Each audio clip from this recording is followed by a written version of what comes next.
આપણે આવી ગયા પાછા એક નવો મિની બ્લોકમાં. તો મસ્ત ઢીંગલા જેવા તૈયાર થઈને આજે આપણે જવાનું હતું રાજકોટ. એટલે આપણે બાકાચીકી બોલાતા નીકળી ગયા રાજકોટ બાજુ. રાજકોટે નીકળી ગયા ને પછી દોસ્તો આપણે ભાઈબંધ દવા લેવાની એટલે દવા લેવા ગયા ને આપણે ગાડીમાં બેઠા પી લીધી સોડા પીને પછી આપણે આવી ગયા જમવા. આપણે દોસ્તો થોડું ઘણું જમીન પછી આપણે અહીં ગયા આપણે બ્રાન્ડ ફેક્ટરીમાં કપડાં લેવા. પછી આપણે બાકાચીકી બોલાતા અહીંથી કપડાં લઈ લીધા ને પછી આપણે અહીંયા અડધા કપડાને આપણે જોતા એવા નહોતા જળતા એટલે આપણે પહોંચી ગયા બીજી દુકાને. પછી આપણે બીજી દુકાને પહોંચીને પછી આપણે જવાનું હતું આપણા પપ્પાના ફાઈબાના ઘરે. એટલે આપણે બાકાચીકી બોલાતા પહોંચી ગયા અગાસી ઉપર સુવા. પછી તો આપણે અહીંયા દોસ્તો ગુલ્ફી ખાઈને પછી ડાયરેક્ટ આપણે પડ્યા સવારના પોળમાં હોજમાં.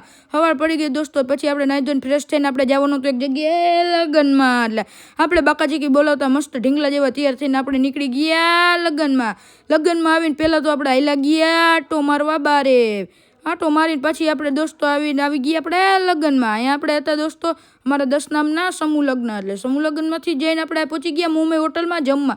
હા દોસ્તો બાકાચીકી બોલાતા મસ્ત જમી લીધું ને પછી આપણે જમીન નીકળી ગયા પાછા મોરબી તરફ આપણા ઘર તરફ. પછી આપણે બાકાચીકી બોલાતા પહોંચી ગયા ઘરે આવીને વિડીયો કેવો લાગ્યો વિડીયો પસંદ આવે તો લાઈક શેર અને સબસ્ક્રાઈબ કરજો. લાવવાના મિનિટ બ્લોગ બતાવતો રહો. હર